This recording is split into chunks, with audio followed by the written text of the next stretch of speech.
We're going to be soon heading into the jungle to start our trek. And you can see a family of elephants over there. Malaysia, a fascinating Southeast Asian country with a mixture of modern cities and ancient jungle. Okay, so just disembarked from the boat and I've already found a new friend. That doesn't taste like fruit. It's soon there can be a meal for the husbands. An intriguing place steeped in history and culture. As you can see, the scale is just extraordinary. Because of deforestation, this site is actually becoming rarer and rarer. Watch as we travel the country and piece together a montage of Malaysia.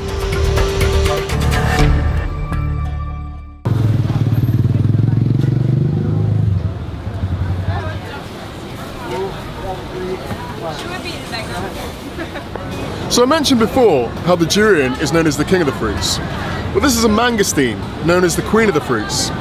James said that eating mangosteens gives a cooling effect, which counteracts the heating effect of the durian.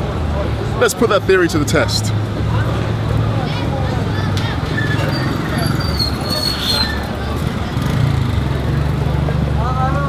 I can see why you might think that.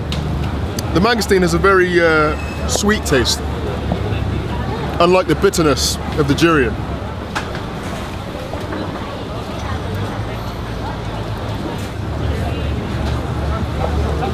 Very nice.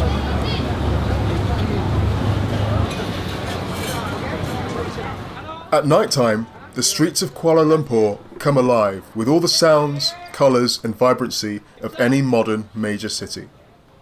Tourists and locals alike can be found in their droves, mingling amongst the numerous bars, restaurants, cafes and markets downtown.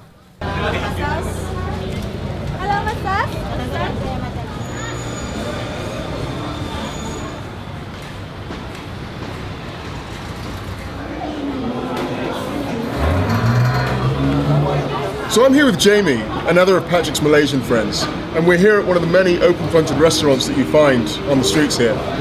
Jamie, tell us a little bit about these types of eateries and what they represent. We're now here at a restaurant called Mamak. It's basically an Indian Muslim restaurant which serves all kinds of Indian food. And this is also a very common meeting point for a lot of people to hang out, to drink. Even you can bring your families here for supper. This is one of our Malaysian culture, is to eat and eat and eat. And we could talk about food all day, all night. And we come to Mamak's to have good food together while having good conversations with each other. So how can you tell a good mamak? Are some mamaks better than others? Yes, there are definitely better mamaks than others. Basically, you just got to try the food and see if it is up to your standard or not. And usually you can test by if there's a lot of people at the mamak, it's probably going to have good food. So we went to a durian buffet earlier and it seemed very much that people were meeting to eat as a social occasion. Is food very important here in Malaysia? Yes, basically food is a very common topic among our conversations among Malaysians.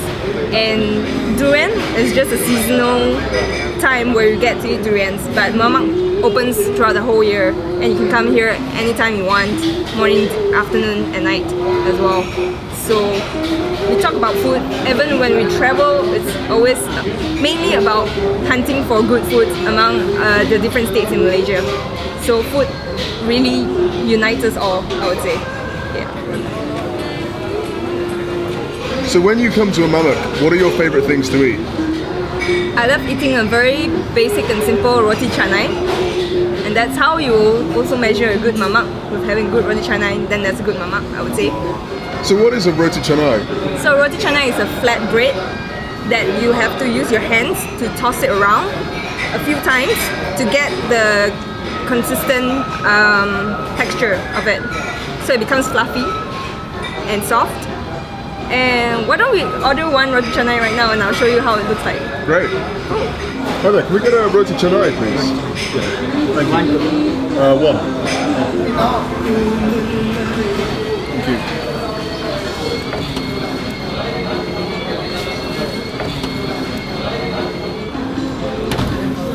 So this is the roti canai? Yes, this is roti canai for you. What have we got here? We've got the curry, we've got a bit of sambal, and we've got some dal here. Cool. So a lot of people like the sambal mixed with the curry. It gives a sweet and spicy flavor into it. And yeah, you should really try it. Like that? Yeah, this is how real Indians eat.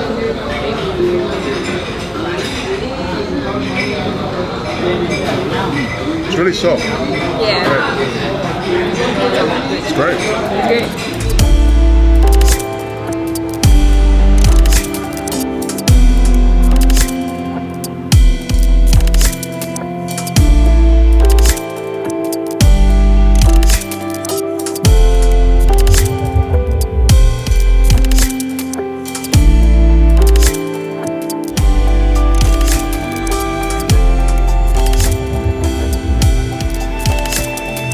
So we've now come to the end of our time here in Malaysia, and it's been absolutely fantastic.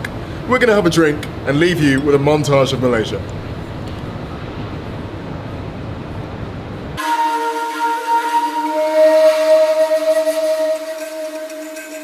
Let's go and see some monkeys. I like coconut.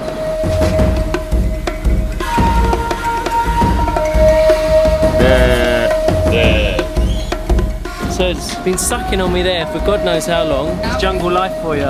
Is incredibly venomous and was featured on the Deadly 60. Food really unites us all. A little bit. Welcome to Borneo! At one point they made a huge roaring trumpeting sound and we thought they might stampede us. Over there you can see hundreds of thousands, if not millions of bats flying out to go and get their evening meal. Absolutely awesome. Welcome to Langkawi! Gonna try and do a backflip. Hello! Look what I found. The tallest twin towers anywhere in the world. What an awesome way to end an awesome trip. Coconut, mate. Let's go.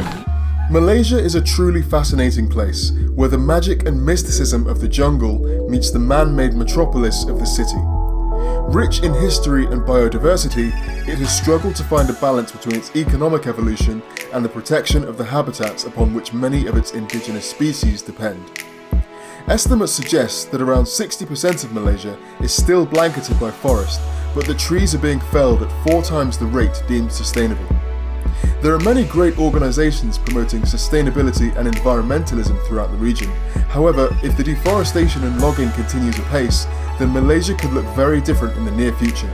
And that would be a tragedy for the incredible people, plants and animals that we feel so fortunate to have experienced.